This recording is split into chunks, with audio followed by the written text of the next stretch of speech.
El pensamiento político ordenado y coherente nació hace más de 2500 años en la ciudad de Atenas, en la antigua Grecia. Los griegos desarrollaron una forma de gobierno donde se respetaba la libertad de las personas, las leyes eran creadas por los mismos ciudadanos y todos se sometían al mandato de la ley. Una civilización no es obra de un solo grupo de individuos. La civilización se construye poco a poco con las aportaciones de unos y luego de otros. Los griegos aprendieron mucho de los pueblos de Oriente como Egipto y de Persia, que eran civilizaciones más antiguas. Por eso, se puede afirmar que la civilización occidental tiene sus verdaderos orígenes en la civilización oriental.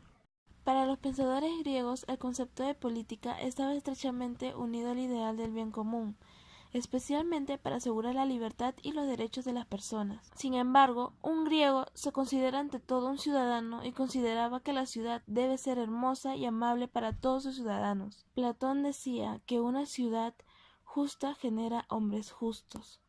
Los griegos no conciben una política o un ejército político que no esté al servicio del individuo y no les garantice el don más preciado que es la libertad.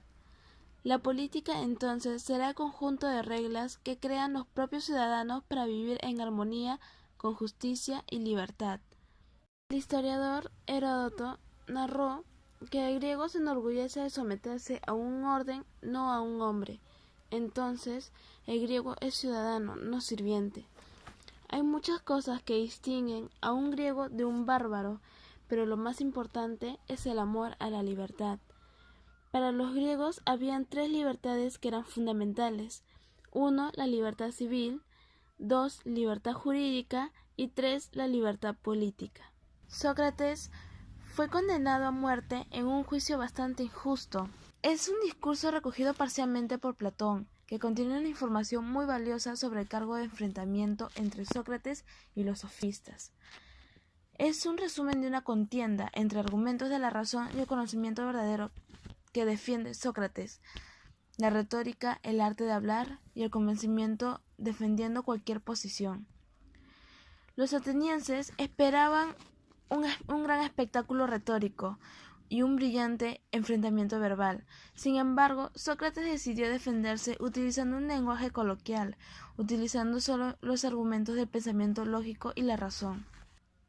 Con esa injusticia, mala fama, Sócrates fue al juicio en el que se enfrentó a todos los que le consideraban un peligro para la estabilidad y el orden de la ciudad. Fueron tres cargos principales: el cargo de la impiedad, el cargo de corromper a la juventud y por último el cargo de introducir nuevas divinidades. Sócrates proclama que su pobreza material es una prueba suficiente de que nunca ha buscado enriquecerse con sus enseñanzas. Está en la mayor pobreza. 2.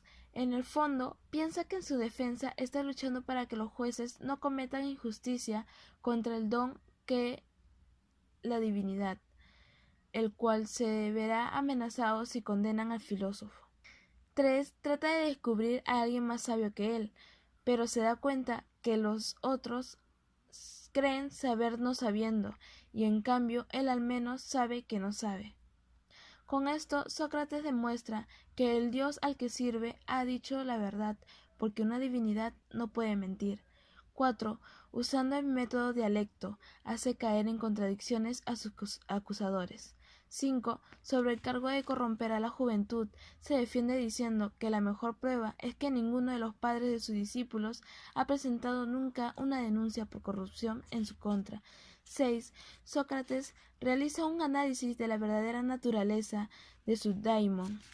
Sócrates señaló que merecía ser reconocido como benefactor de la ciudad y mantenido en el Pritáneo a expensas del Estado. 2. Ofreció pagar una multa que estuviera al alcance de sus posibilidades. 3. Se negó a acogerse al exilio, que era una salida para evitar la pena de muerte y una costumbre muy generalizada en Atenas. 4. Sócrates proclama que no le teme la muerte, porque nadie sabe en qué consiste. 5. Según Sócrates, la función del juez es averiguar la justicia o la injusticia, y la función del orador, es decir, únicamente la de verdad. 6. Por una votación de 360 contra 141 de los jueces, lo condenaron a muerte y le ordenaron beber la cicuta. Su discípulo Platón le sugirió escapar, pero él acogió a muerte para ser consecuente con sus ideas.